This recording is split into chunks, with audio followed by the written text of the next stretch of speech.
ഫാസിൽ ചിത്രങ്ങളുടെ അവിഭാജ്യ ഘടകമാണ് ശ്രീ പി എൻ മണി. ശാലിനിയെയും നദിയ മൊയ്തുവിനെയും നയൻതാരയെയും ഒക്കെ പ്രേക്ഷക ഹൃദയത്തോട് അടുപ്പിച്ചതിൽ ഈ ചമയക്കാരന് പങ്കുണ്ട്. ഫാസിൽ സാറായിട്ട് ഏത് പടം? മഞ്ഞൾ വിരിഞ്ഞ പൂക്കൾ വർക്ക് ചെയ്യുന്ന സമയത്ത് ഞാൻ വേറൊരു പടം വർക്ക് ചെയ്തുകൊണ്ടിരിക്കുകയാണ് അവിടെ. അപ്പോഴാണ് അവിടെ വെച്ച് സാറ് ഈ മൈ ഡിയർ കുട്ടിച്ചാത്തൻ്റെ വർക്ക് നടന്നുകൊണ്ടിരിക്കുന്ന സമയത്താണ് ഇത്. അങ്ങനെയാണ് ഞാൻ ഫാസിൽ സാറിനെ പരിചയപ്പെടുത്തിയത് നമ്മുടെ ലത്തീഫ്ക്കാണ്. അപ്പോൾ ഈ മൈ ഡിയർ കുട്ടിച്ചാത്തൻ വർക്ക് ചെയ്യുന്ന സമയത്ത് മഞ്ഞൾ വിരിഞ്ഞ പൂക്കൾ റിലീസ് ചെയ്യുന്ന സമയം ആയതുകൊണ്ട് ആ സമയത്ത് അവിടെ പുള്ളിക്കാരൻ വന്നു, അങ്ങനെ സംസാരിച്ചതാണ്. അങ്ങനെ പരിചയപ്പെട്ട് പിന്നെ നോക്കത്ത ദൂരത്ത് മുതൽ എല്ലാ പടങ്ങളും. 1985 ഞാൻ പി എൻ മണിയെ പരിചയപ്പെടുന്നത്, അതായത് 25 വർഷം മുമ്പ്.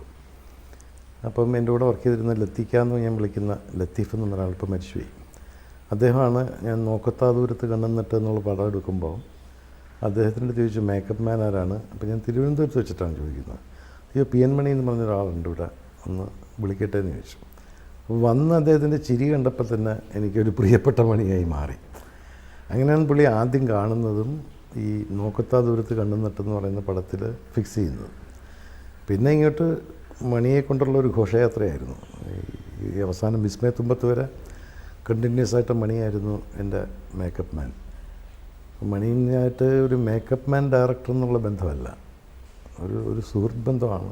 മണിച്ചിത്രത്താഴും മാനത്തെ വെള്ളിത്തേരും അത് രണ്ടും ഞാൻ വർക്ക് ചെയ്തു. അതിന് രണ്ട് സ്റ്റേറ്റ് അവാർഡ് കിട്ടിയത്. മണിച്ചിത്രത്താഴിൽ പ്രത്യേകിച്ച് ശോഭനയുടെ മേക്കപ്പ് വളരെ ഗംഭീരമായിരുന്നല്ലോ. അത് അത് കുറച്ച് സാധനങ്ങൾ ക്രിയേറ്റ് ചെയ്യേണ്ടി വന്നു. സാധനങ്ങൾ അതിനകത്ത് ആ ക്യാരക്ടർ എന്ന് പറഞ്ഞാൽ നോർമൽ ക്യാരക്ടറിൽ നിന്ന് വേറൊരു ഇതിലേക്ക് മാറിക്കൊണ്ടിരിക്കുന്ന സംഭവമാണല്ലോ.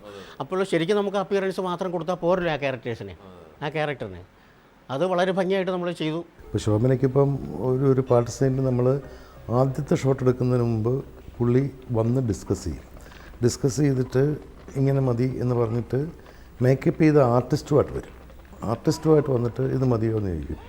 അപ്പം ഞാൻ ചിലപ്പോഴൊക്കെ ചോദിക്കും, അവിടെ കുറച്ച് റെഡിഷ് കൂടുതലാണോ അങ്ങനെയൊക്കെ ചോദിക്കും. അപ്പോൾ പുള്ളി അതിന് കാരണം പറഞ്ഞുതരും. അങ്ങനെ ചെയ്തു കഴിഞ്ഞില്ലെങ്കിൽ ഇങ്ങനെ അവിടെ വേറെ സംഭവം വരും എന്നൊക്കെയുള്ള കാര്യങ്ങൾ. ചില ആർട്ടിസ്റ്റുകളെ മേക്കപ്പ് ചെയ്യുമ്പം അവരുടെ ഈ ഡ്രോബാക്സ് മാറ്റുക എന്നുള്ളതാണല്ലോ ഈ മേക്കപ്പിന് കൊണ്ട് ഉദ്ദേശിക്കുന്നത്. മാത്രമല്ല അവരെ മേക്കിംഗ് അപ്പാണ്. ഒരു ആർട്ടിസ്റ്റ് ഇപ്പോൾ ഈ ശോഭനയെ മേക്കപ്പ് ചെയ്ത് കഴിഞ്ഞാൽ ശോഭനയെ ഗംഗയായിട്ട് അങ്ങോട്ട് മേക്ക് ചെയ്യുക. പത്മരാജൻ സാറിൻ്റെ സിനിമകൾ വർക്ക് ചെയ്തിട്ടുണ്ട് അല്ലേ? ഉണ്ട്.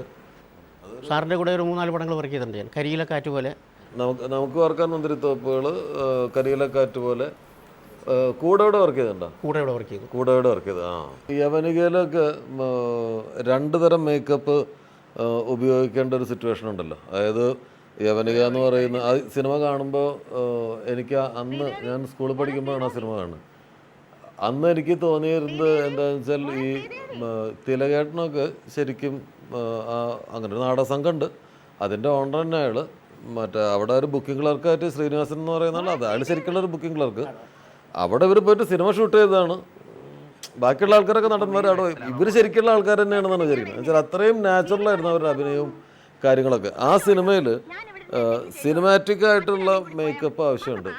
അപ്പോൾ മമ്മൂക്ക തുടങ്ങിയ കഥാപാത്രങ്ങൾക്ക് ഒക്കെ സിനിമാറ്റിക് ആയിട്ടുള്ള മേക്കപ്പ് വേണം.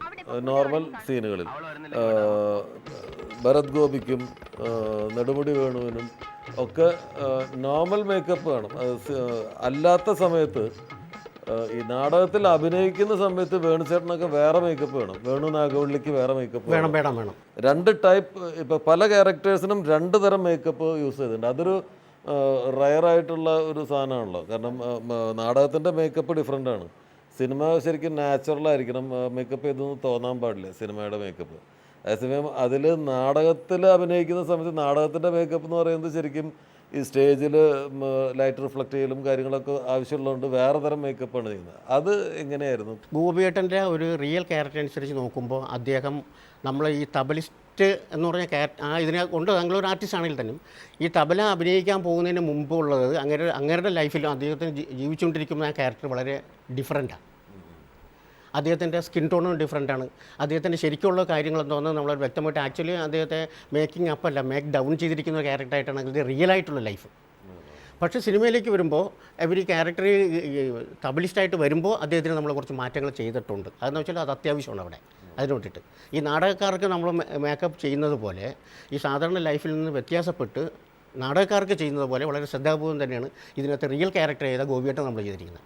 ഭരത് ഗോപി എന്ന് പറഞ്ഞാൽ നമുക്ക് എല്ലാവർക്കും അറിയാം. ഭരത് ഗോപി ഒരേ വേഷവും ഒരേ രൂപവും ഒരേ തലമുടിയും ഒരേ കഷണ്ടിയും ഒക്കെ ചേർന്ന ആൾ തന്നെയാണ് എല്ലാ സിനിമയിലും വരുന്നത്. പക്ഷേ ആ കൂട്ടത്തിൽ ഗോപി തന്നെ പറഞ്ഞും അതുപോലെ തന്നെ എന്നെപ്പോലുള്ള സമുദായർ പറഞ്ഞ് അദ്ദേഹത്തെ മണിയെ മനസ്സിലാക്കുന്നതിന് നമ്മൾ കഥാപാത്രങ്ങളെ വ്യത്യസ്തമായി കാണുകയും മനസ്സിൽ കാണുകയും അവരുടെ രൂപത്തിനനുസരിച്ച് ആ ഭാവം ഒരുക്കുകയും ചെയ്യുന്ന ആളാണ് മണി എന്ന് പറയുന്നത്. അപ്പോൾ ആ രീതിയിൽ മേക്കപ്പ് വേണ്ട, പക്ഷേ ഇദ്ദേഹത്തിന് ഇത് ഇന്ന കഥാപാത്രമാണ് ചെയ്യുന്നതെന്ന് പറഞ്ഞു കഴിഞ്ഞാൽ അതിൻ്റെ രൂപഭാവങ്ങൾക്കനുസരിച്ച് മണി മേക്കപ്പ് ചെയ്ത് തരുമെന്നാണ് എൻ്റെ ഒരു അറിവ്. ദേവാസുരം അതൊരു മലയാള സിനിമയിലൊരു വേറൊരു കാലഘട്ടത്തിൻ്റെ തുടക്കം കുറിച്ച സിനിമയായിരുന്നു. VBK മേനോൻ മുഖേന വന്നൊരു സംഭവമാണ്. ഞാൻ ആദ്യം വർക്ക് ചെയ്ത ബന്ധനം മറുനാടൻ മൂവീസിൻ്റെ VBK മേനോനായിരുന്നു പ്രൊഡ്യൂസർ. പിന്നെ അതിനുശേഷം അദ്ദേഹത്തിൻ്റെ ഈ പടങ്ങളൊക്കെ വർക്ക് ചെയ്തതിന് ശേഷം പിന്നെ കുറച്ച് ഭരതേട്ടൻ്റെ കൂടി അദ്ദേഹം ചില പടങ്ങൾ വർക്ക് ചെയ്തപ്പോൾ ഞാൻ എൻ്റെ ഒരു അല്പം മാറി നിൽക്കേണ്ട സന്ദർഭം വന്നു.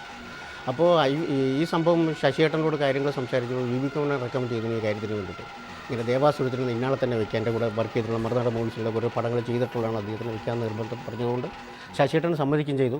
എൻ്റെ ഭാഗ്യം കൊണ്ടാണ്. എന്ന് വെച്ചാൽ ഇന്നും എനിക്ക് വയ്ക്കാവുന്ന ഒരു പൂ തന്നെയാണത്, എനിക്ക് ചൂടാവുന്ന ഒരു പൂ തന്നെയാണ് ദേവാസുരം.